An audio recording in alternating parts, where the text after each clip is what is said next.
Mesdames, Messieurs, bonjour et bienvenue dans ce nouveau numéro de votre émission Idée. Aujourd'hui, Idée va parler de l'équilibre élémental. Qu'est-ce que l'équilibre élémental en l'homme? Quels sont les éléments qui composent l'être humain dont l'équilibre permet à l'être humain d'être en harmonie avec lui-même, avec la nature, avec son Dieu créateur? Et pour pouvoir répondre à toutes ces questions, nous avons un consultant spirituel en la personne de Arcide Nounagnon. Arcide Nounagnon aujourd'hui va nous éclairer sur toutes les attitudes, toutes les manières, toutes les stratégies que les humains que nous sommes, nous devons connaître, nous devons entreprendre pour garder toujours notre équilibre élémental. Arcide Nounagnon, bonjour. Bonjour. Je disais tout à l'heure que nous allons parler de l'équilibre élémental. Absolument. En l'homme. Connaissez-vous ce que c'est que l'équilibre élémental en l'homme? Oui, c'est l'équilibre élémental au sein de l'homme, c'est l'état d'harmonie, l'harmonie d'équilibre au sein de l'être humain. C'est l'état d'harmonie au sein des pensées de l'individu, où il a des pensées saines, nobles, où il réfléchit bien, tout va bien dans sa tête.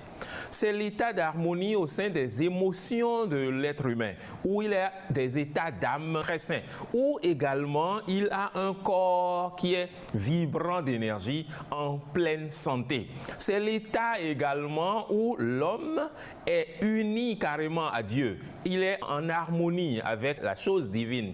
Il est connecté. C'est cet état-là où les pouvoirs divins même commencent à descendre au sein de l'être humain. C'est cet état de grande harmonie que tous les êtres devraient rechercher. C'est l'état que la médecine recherche pour nous donner la santé. C'est l'état que le spiritualiste recherche pour avoir une vie saine, pour que nous ayons du bonheur. En spiritualité, c'est cet état que nous essayons d'atteindre dans toutes choses que nous faisons. Toute forme de prière, toute forme de rituel, toute forme de travaux spirituels, c'est cet état d'équilibre que nous recherchons. L'état où les problèmes disparaissent et on vit carrément une vie presque paradisiaque de bonheur et de béatitude.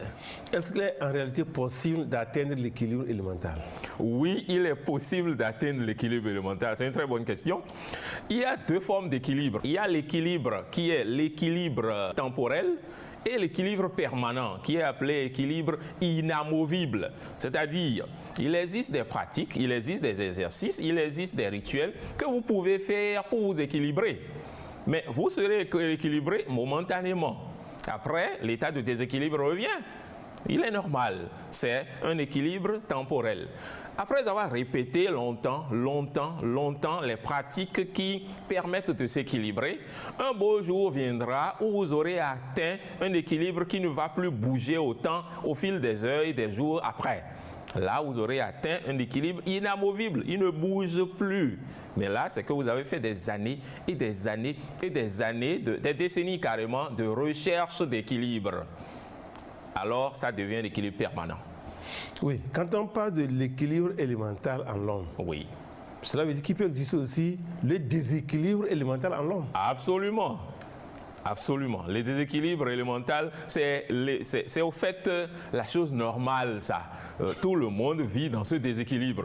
Et afin de vivre mieux, le spiritualiste cherche maintenant à atteindre l'autre état, qui est l'état d'équilibre.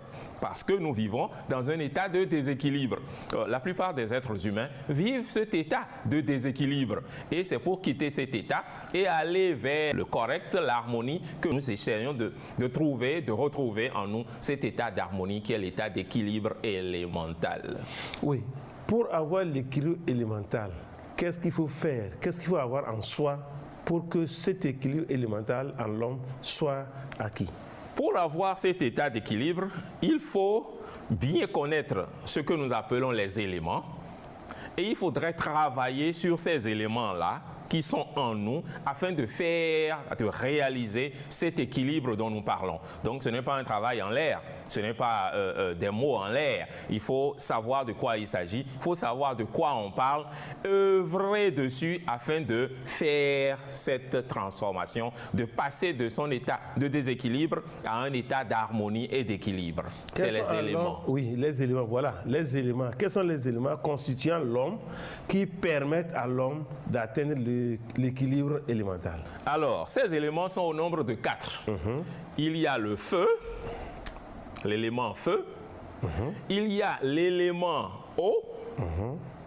Je parle bien d'élément, l'élément feu, qui est différent du feu que nous avons quand nous allumons une allumette là. L'élément feu. Il y a l'élément air, l'élément. Il y a l'élément eau. Et en dernier lieu, il y a l'élément terre. Il y a 4 éléments. C'est vrai que d'aucuns disent qu'il y a un 5e élément que nous appelons le Saint-Esprit, que nous appelons l'Akasha. Je ne voudrais pas vraiment entrer dans ces détails, mais allons-y avec les 4 éléments. Puisque lorsque nous parlons d'équilibre élémental, nous parlons de ces 4 éléments. Nous parlons de l'harmonie entre ces 4 forces. Les éléments sont des forces, sont des énergies qui existent dans l'être humain. C'est un peu comme si l'homme debout a été fait à base de ces 4 forces, c'est-à-dire à base de 4 réservoirs en quelque sorte. C'est une façon d'expliquer, une façon de voir la chose. C'est 4 forces, donc 4 réservoirs. Dans le premier réservoir, il y a l'élément feu. Dans le deuxième réservoir, il y a l'élément air. Dans le troisième réservoir, il y a l'élément eau. Dans le quatrième réservoir, il y a l'élément terre. Et donc, Dieu le Créateur s'est servi de ces 4 réservoirs pour créer l'être humain. Dans nos pensées existent les éléments provenant de ces 4 réservoirs. Dans nos émotions, la peur, la colère, la jalousie, dans nos émotions, la grande joie. Dans nos émotions existent également ces 4 éléments. Dans notre corps physique existent également ces 4 éléments. Mon cher Condor, même la nourriture que nous mangeons, les 4 éléments sont dedans. Et nous devons utiliser ces nourritures afin de réharmoniser en nous les 4 éléments dans notre corps. Nous avons ces réservoirs en nous. Ce sont des forces, ce sont des travailleurs qui travaillent tous les jours afin de nous maintenir notre corps tel qu'il est, afin de nous maintenir l'âme et l'esprit également tels qu'ils sont. C'est ça les éléments en très peu de mots. Oui. Et comment faut-il faire pour pouvoir les maintenir en équilibre?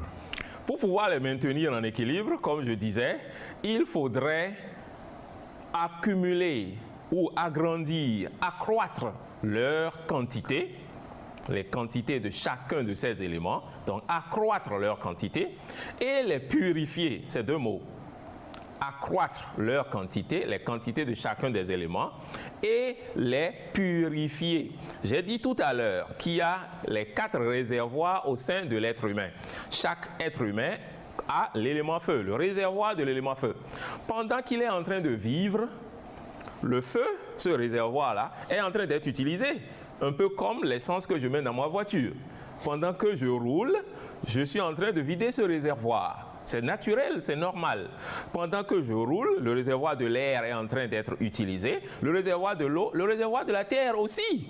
Si je veux avoir un état d'harmonie et d'équilibre, je dois apprendre à faire grandir la quantité qu'il y a dans chacun de mes réservoirs afin d'être tout le temps au top niveau, afin d'être tout le temps en bonne structure élémentale, en ayant une grande vie bien harmonisée et bien purifiée. Donc, en rechargeant, je dois prendre le temps d'être en train de purifier. Dans quelques minutes ou quelques dizaines de minutes, on ira par élément pour voir comment est-ce qu'on pourrait faire pareille chose de manière pratique dans sa propre vie.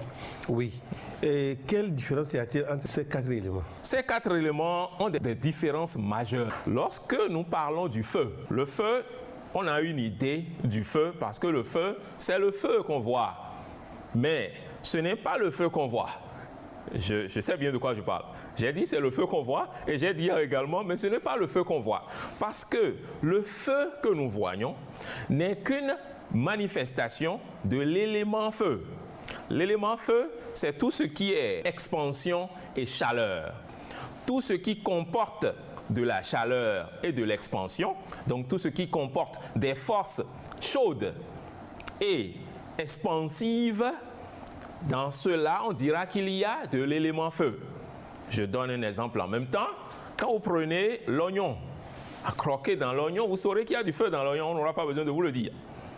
Vous prenez du piment, mangez un peu de piment, vous saurez qu'il y a du feu dedans, on n'aura pas besoin de vous dire. Parce que votre tête s'échauffe en même temps, tout votre corps commence à s'échauffer. Il y a de la chaleur dedans. Quand il y a de la chaleur dedans, vous savez en même temps qu'il y a de l'élément feu dedans.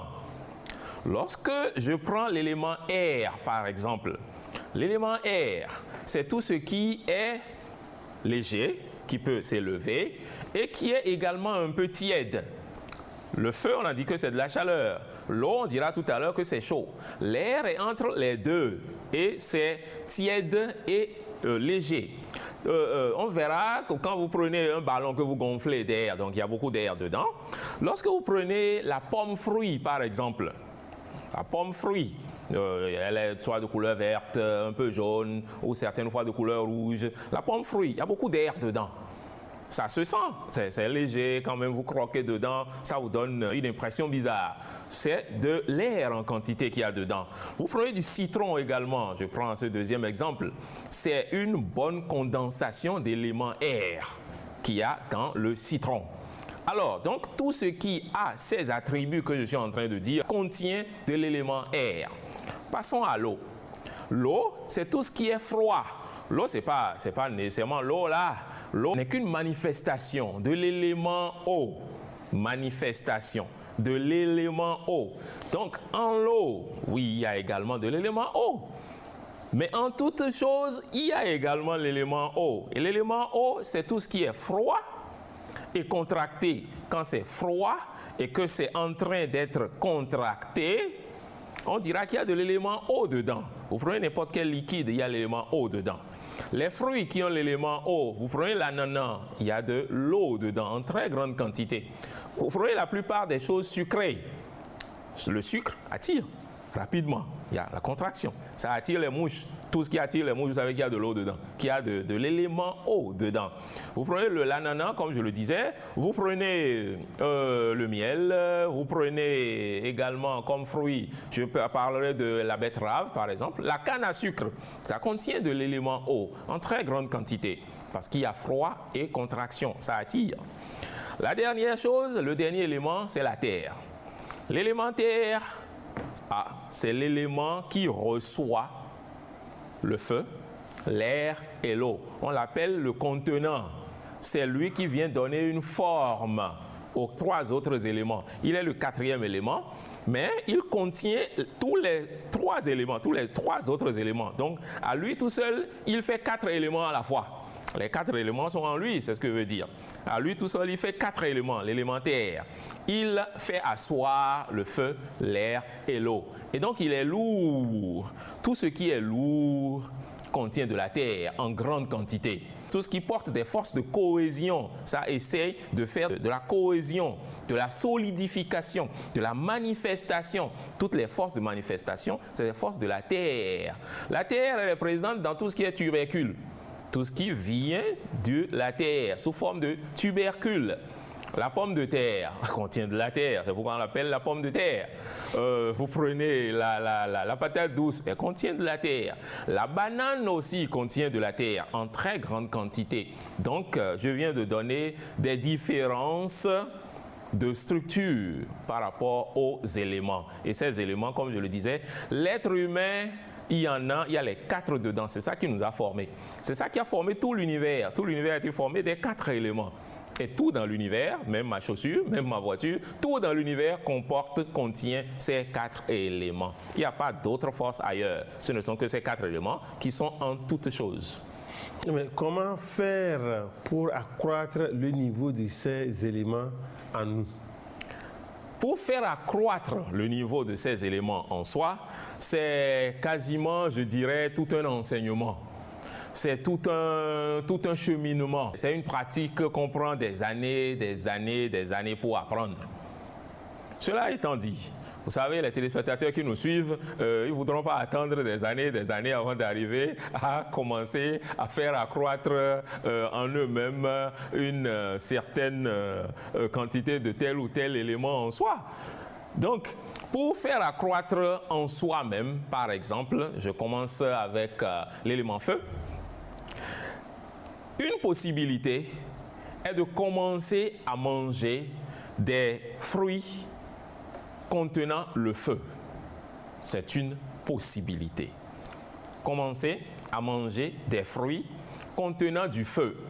Encore mieux, commencer à boire des jus de fruits contenant du feu. Des jus, ça travaille encore mieux. Des jus de fruits contenant du feu. Là, ça augmente votre réservoir de feu, ça augmente le niveau de feu dedans. Ainsi donc, vous allez commencer, quand vous buvez, en même temps, vous commencerez à ressentir de la chaleur en vous-même.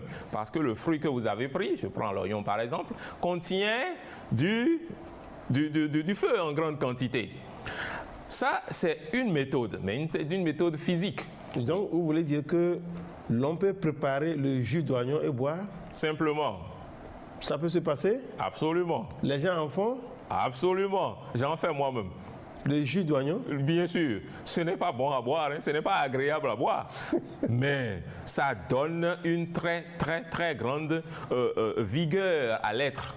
Bien sûr, ça peut être bu. Comment ça se fait? Vous écrasez simplement et vous faites filtrer. Simplement. Et ça donne du jus. Je ne voudrais pas entrer dans beaucoup de détails, sinon tout ce que ce jus fait, je pourrais vous les citer. Mais c'est un jus qui amplifie la quantité de l'élément que porte le fruit. Vous prenez n'importe quel fruit, s'il y a un certain élément dedans, quand vous prenez le jus de ce fruit, vous êtes en train d'amplifier la quantité de cet élément au sein de votre corps. C'est une loi alchimique. C'est une loi universelle. Voilà. Avant de quitter l'élément feu, oui. Vous avez donné l'exemple de oignon. Oui. Quel autre élément peut contenir assez de feu, énergie feu, ou bien en tout cas élément feu, pour qu'on puisse faire jus et boire? Eux tous, si vous pouvez les boire. Mais l'autre que je choisirais serait l'ail. L'ail. L'ail est l'une des plus puissantes manières d'avoir l'élément feu. L'ail. Pour l'ail, on n'a même pas besoin de faire le jus d'ail. Le simple fait de croquer de l'ail cru, c'est ça qui vous donne du feu, en très grande quantité. Le simple fait de croquer de l'ail cru, ça vous résout le problème de feu. Simple fait, vous n'avez pas besoin d'en faire le jus. Seulement, il faudra en prendre en une quantité assez grande. Ce n'est pas juste prendre 1, 2. J'ai parlé de croquer cru. Je n'ai pas parlé de mettre au feu. Quand l'ail va au feu, il perd toutes ses aptitudes. Il perd toutes ses possibilités de travail par le feu. Donc, il ne doit pas aller au feu. Il doit être cru. Alors, donc, une autre manière ou une manière saine de faire de l'accroissement de l'élément feu tout en le purifiant, c'est de prendre une bougie simple. Vous prenez la bougie et vous allez vous mettre à passer cette bougie tout autour de votre corps. Une bougie allumée. Attention à ne pas se brûler, hein, que la bougie reste à quelques centimètres, 10 à 20 centimètres de son corps. La bougie, ça donne de la chaleur, n'est-ce pas? Donc, quand vous êtes en train de faire passer cette bougie tout autour de votre corps, vous êtes en train de donner de la chaleur au corps. C'est une chose simple, naturelle. Vous pouvez même le faire avec plusieurs bougies, ça n'a pas besoin d'être une seule. Pendant donc que vous passez la bougie à quelques centimètres de votre corps, vous serez en train de parler au feu. Parce que ce n'est pas le simple fait de passer la bougie là qui fera le travail, hein. Ça dépend de ce que vous êtes en train de dire pendant que vous êtes en train de le faire. Vous devez être en train de demander que le feu s'intègre en vous, donc que plus de chaleur se charge en vous, c'est ce que ça veut dire. Que le réservoir du feu donc soit rempli, c'est ce que ça veut dire. Donc que le feu se charge en vous et purifie votre feu. C'est ce que vous serez en train de demander. Que le feu s'accumule en moi et me purifie. C'est ce que vous serez en train de dire. Que le feu s'accumule en moi et me purifie. C'est la phrase ça. que le feu s'accumule en moi et me purifie. Pendant que vous êtes en train de faire ce mouvement de la bougie allumée tout autour de votre corps simplement, vous sentirez un regain de chaleur et d'énergie pendant que vous serez en train de le faire. 10 minutes de ce travail-là suffirait largement pour que vous ressentiez en vous-même une nouvelle vigueur, un feu